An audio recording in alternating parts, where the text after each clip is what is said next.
ഒരു യൂസ്ഡ് എടുക്കാൻ പറ്റിയ 150cc ബൈക്കുകൾ നമുക്ക് നോക്കാം. ഏറ്റവും റിലയബിളായിട്ട് എനിക്ക് പറയാനുള്ള ബൈക്ക് എന്ന് വെച്ചാൽ ഹോണ്ട യൂണിക്കോൺ ആണ്. ഹോണ്ട യൂണിക്കോണിന് ഒരു കംപ്ലൈൻറ്റും നല്ലവണ്ണം ഉപയോഗിച്ച വണ്ടിയാണ് വരാൻ ചാൻസ് ഇല്ല.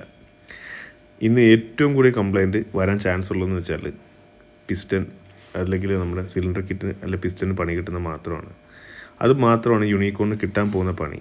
നിങ്ങളത് മാത്രം ആലോചിച്ചാൽ മതി. യൂണിക്കോൺ എടുക്കാൻ പോകുമ്പോഴത്തേക്കും വേറെ പാർട്സിനൊക്കെ ബ്രില്യൻ്റ് ഹോണ്ട ക്വാളിറ്റിയാണ്, ഒന്നും കംപ്ലൈൻറ്റ് വരാൻ പോകുന്നില്ല.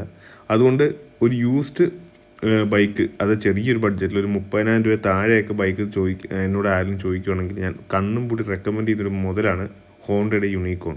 നിങ്ങൾക്ക് 2010 തൊട്ടോ ഏത് മോഡൽ വേണം എടുക്കാം.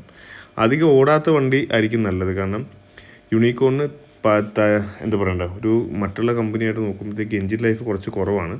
പക്ഷേ ഒരു 1,00,000 കിലോമീറ്റേഴ്സൊക്കെ ആകുമ്പോൾ ചിലപ്പോൾ എൻജിൻ പണി വന്നേക്കാം, ചിലപ്പോൾ മെയിൻ്റെനൻസ് ഒന്നും കറക്റ്റ് അല്ലെങ്കിൽ 1,00,000 കിലോമീറ്റേഴ്സ് ആകുമ്പോൾ എൻജിൻ ജസ്റ്റ് സിലിണ്ടർ കിറ്റും പിസ്റ്റനും സിലിണ്ടർ കിറ്റ് മാറിക്കൊടുത്താൽ പിന്നെ ഒരു 1,00,000 കൂടും. വേറെ പാർട്സിനൊന്നും ഒരു കംപ്ലൈൻറ്റും വരത്തില്ല. So my first pick is Unicorn. ഒരു 150 to 180cc നിങ്ങൾക്ക് പെർഫോമൻസ് ബൈക്ക് വേണമെന്നുണ്ടെങ്കിൽ എടുക്കാൻ പറ്റിയ മുതലാണ് അപ്പാച്ചി RTR 180 and 160. അപ്പോൾ അപ്പാച്ചിയെ കുറിച്ച് സംസാരിക്കുമ്പോഴത്തേക്കും നമ്മുടെ സുസുക്കി ഫിയറോടെ സെയിം എൻജിൻ തന്നെ റീബോർഡ് ചെയ്തെടുത്താണ് അപ്പാച്ചിയുടെ എൻജിൻ. സോ എൻജിൻ്റെ ബേസൊക്കെ സുസുക്കി ആണെങ്കിലും ആ റീബോറിങ്ങിൻ്റെ പ്രശ്നങ്ങളൊക്കെ കൊണ്ട് ഇത് ഒരു 60 കിലോമീറ്ററോട് നല്ല വൈബ്രേഷനാണ്. പിന്നെ മെയിൻ്റനൻസ് ഇഷ്യൂസിനെ കുറിച്ച് സംസാരിക്കുകയാണെങ്കിൽ ഈ ബൈക്കിന് വരുന്ന മെയിൻ്റനൻസ് എന്ന് പറഞ്ഞാൽ സ്ഥിരമായിട്ട് ആക്സിലേറ്റർ കേബിൾ പൊട്ടിപ്പോവും. നിങ്ങൾ ഒരു 6 മാസം കൂടുമ്പോൾ ആക്സിലേറ്റർ കേബിളിൻ്റെ പ്ലേ ഒക്കെ ചെക്ക് ചെയ്യേണ്ടി വരും. അല്ലെങ്കിൽ സ്ഥിരം നമ്മൾ ആക്സിലേറ്റർ കേബിൾ പൊട്ടി വഴി കിടക്കേണ്ടതായിട്ട് വരും. കാരണം എന്ന് വെച്ചാൽ ഇത് ഒരു ആക്സിലേറ്റർ കേബിൾ പോയിട്ട് സീറ്റിനടിയിൽ നിന്ന് അല്ലെങ്കിൽ ടാങ്കിനടിയിൽ നിന്ന് 2 ആക്സിലേറ്റർ കേബിളായിട്ടൊരു തിരിച്ചു വിടുന്നൊരു പരിപാടിയുണ്ട്. ഞാൻ ഈ ബൈക്ക് മാത്രമേ കണ്ടുള്ളൂ. എനിക്ക് ത്രോട്ടിൽ റെസ്പോൺസ് കൂട്ടാനായിരിക്കാം. പക്ഷേ അതിൻ്റെ ഡൗൺ സൈഡ് എന്ന് വെച്ചാൽ ഈ 2ആയിട്ട് തിരിയുന്ന ആ ഭാഗത്ത് വെച്ച് വെള്ളം നിന്നിട്ട് പെട്ടെന്ന് തുരുമ്പടിച്ച് ആക്സിലേറ്റർ കേബിൾ പെട്ടെന്ന് പൊട്ടിപ്പോവും. പിന്നീടുള്ള കംപ്ലൈൻറ്റ് എന്ന് പറഞ്ഞാൽ ഇതിന് എൻജിൻ ലൈഫ് താരതമ്യേന കുറവാണ്. അപ്പാച്ചി RTR 180ക്ക് ഒരു 60,000-70,000 ആകുമ്പോഴത്തേക്കും എൻജിൻ നോയ്സ് അതുപോലെ പുകയൊക്കെ കണ്ട് തുടങ്ങാറുണ്ട്. എൻ്റെ ബൈക്കിന് പുകയുണ്ടായിരുന്നു.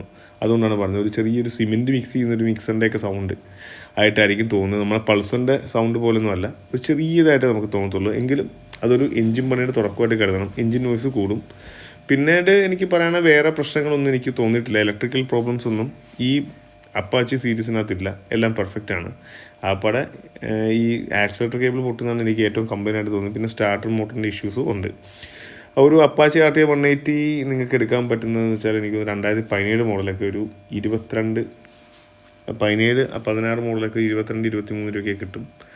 സംഭവം ഈ മോഡൽ അല്ലെങ്കിൽ ഇതിൻ്റെ പുതിയൊരു ഫ്രണ്ട് കൗൾ വരുന്നൊരു മോഡലുണ്ട് ഇത് കഴിഞ്ഞിട്ടുള്ളത്, അതും കിട്ടും. അത് ചെറിയതായിട്ടൊന്ന് മെയിൻറ്റെയിൻ ചെയ്ത് കൊണ്ടുനടക്കാൻ പറ്റുവാണെങ്കിൽ വലിയ കുഴപ്പമൊന്നുമില്ലാതെ ഓടിച്ച് പോകാൻ പറ്റിയ സാധനങ്ങളാണ്. പിന്നെ എടുത്തു പറയേണ്ടത് TVSൻ്റെ ബൈക്കാണെന്ന് പറഞ്ഞ് നിങ്ങൾ കണ്ണും പൂട്ടി പോയി എടുക്കേണ്ട. സ്പെയറിനൊക്കെ നല്ല വിലയുണ്ട്, അത് ആലോചിച്ചിട്ട് മാത്രം എടുക്കും. ബജാജിൽ നിന്ന് കണ്ണും പൂട്ടി എടുക്കാൻ പറ്റിയ മോഡലാണ് പൾസർ 150. ഇതിനകത്ത് വരുന്ന കംപ്ലയിൻസ് എന്ന് പറഞ്ഞാൽ ഇലക്ട്രിക്കൽ ഇഷ്യൂസാണ്. ഈ ട്വിൻ സ്പാർക്ക് പ്ലഗൊക്കെ ആയതുകൊണ്ട് കുറച്ച് കഴിയുമ്പോഴത്തേക്ക് ഇലക്ട്രിക്കൽ പണികൾ കിട്ടിത്തുടങ്ങും. വയറിംഗ് കിറ്റിൻ്റെ കംപ്ലയിൻറ്റ് അങ്ങനെ വഴി കിടക്കാനൊക്കെ ചാൻസ് ഉള്ള ഒരു വണ്ടിയാണ്. ഈ വയറിംഗ് കിറ്റൊന്നും വലിയ വിലയില്ല, പെട്ടെന്ന് മാറ്റുവാണെങ്കിൽ ഈ വണ്ടി സുഖമായിട്ട് ഉപയോഗിക്കാം. ക്വാളിറ്റി ഇഷ്യൂ അല്ലാതെ സ്പെയർ പാർട്സിന് ലഭ്യത കുറവ് മൂലം യൂസ്ഡ് മാർക്കറ്റിൽ വളരെ വിലക്കുറവിൽ പോകുന്നൊരു വണ്ടിയാണ് സുസുക്കിയുടെ ജിക്സർ. ക്വാളിറ്റിയുടെ കാര്യം പറയുകയാണെങ്കിൽ ഒരു ഹോർനെറ്റിനെയോ അല്ലെങ്കിൽ യമഹ FCയുടെയൊക്കെ ലീഗിൽ തന്നെ അതേ സെയിം ലെവലിൽ തന്നെ ക്വാളിറ്റി ഒരു ബൈക്കാണ് സുസുക്കിയുടെ ജിക്സർ. അത് കുറച്ച് കൂടിയാലേ ഉള്ളൂ, കുറവൊട്ടുമില്ല. പക്ഷേ സ്പെയർ പാർട്സിൻ്റെ പ്രശ്നമാണ് ഈ ബൈക്കിൻ്റെ ഏറ്റവും വലിയ ശാപം. നിങ്ങൾക്ക് എന്തെങ്കിലും പോയിട്ടുണ്ടെങ്കിൽ എൻ്റെ ജിക്സറിൻ്റെ തന്നെ ഒരു ഹെഡ് ഗ്യാസ്കറ്റ് പോയിട്ട് ഞാൻ ആലപ്പുഴയിൽ നിന്ന് കായംകുളം വരെ പോയാണ് 17 രൂപയുടെ ഹെഡ് ഗ്യാസ്കറ്റ് മേടിച്ചത്. അതുപോലെ കാർബറേറ്ററിന് ഒരു ചെറിയൊരു എന്തുകൊണ്ട് ഗ്യാസ്കറ്റ് പോയിട്ട് കാർബറേറ്ററിനകത്തൊരു ചെറിയ വാഷർ അല്ലെങ്കിൽ ഗ്യാസ്കറ്റ് പോയിട്ട് അത് മേടിക്കാനായിട്ട് ആലപ്പുഴയിൽ നിന്ന് ഞാൻ കോട്ടയം വരെ പോയാണ് അത് മേടിച്ചത്. അങ്ങനെ നിങ്ങൾക്ക് സ്പെയർ പാർട്സിൻ്റെ ലഭ്യതയിലൊരു പ്രശ്നങ്ങൾ വരുമെങ്കിലും വണ്ടി എന്ന് പറഞ്ഞാൽ വേറെ ലെവൽ സാധനമാണ്. വേറെ പറയത്തക്ക കംപ്ലയിൻസ് ഒന്നുമില്ല. എൻ്റെ കയ്യിലൊരു 4 വർഷം ഉണ്ടായിരുന്ന ജിക്സർ ഉണ്ടായിരുന്നു. 4 വർഷം കൊണ്ട് എനിക്ക് വന്നിട്ടുള്ള കംപ്ലയിൻസ് എന്ന് പറഞ്ഞാൽ ഹെഡ് ലീക്ക്, പിന്നെ എൻ്റെ ഒരു മോഡൽ അല്ലെ 17-18 മോഡലിൻ്റെ ഒരു പ്രശ്നമായിരുന്നു ക്രാങ്കിന് സൗണ്ട് ഉണ്ടാകുമെന്ന് വെച്ചത്.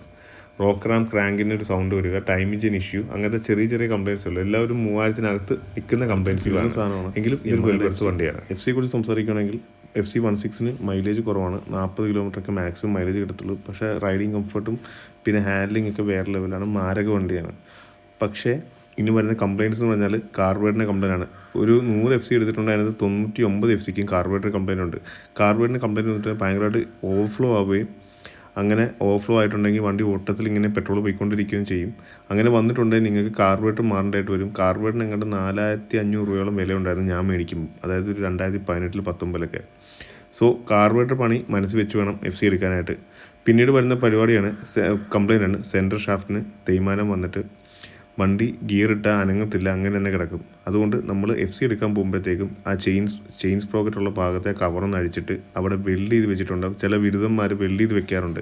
അതൊക്കെ ഒരു 9000 രൂപ 8000 രൂപയുടെ പണിയാണ്. ആ ഭാഗത്ത് വെൽഡ് ചെയ്ത് വെച്ചിട്ടുണ്ടോ നോക്കിയിട്ട് മാത്രം FC എടുക്കുക. പിന്നെ കാർബറേറ്ററിൻ്റെ കംപ്ലയിൻറ്റ് നോക്കുക. വേറെ പണിയൊന്നും FCക്ക് വരാനില്ല.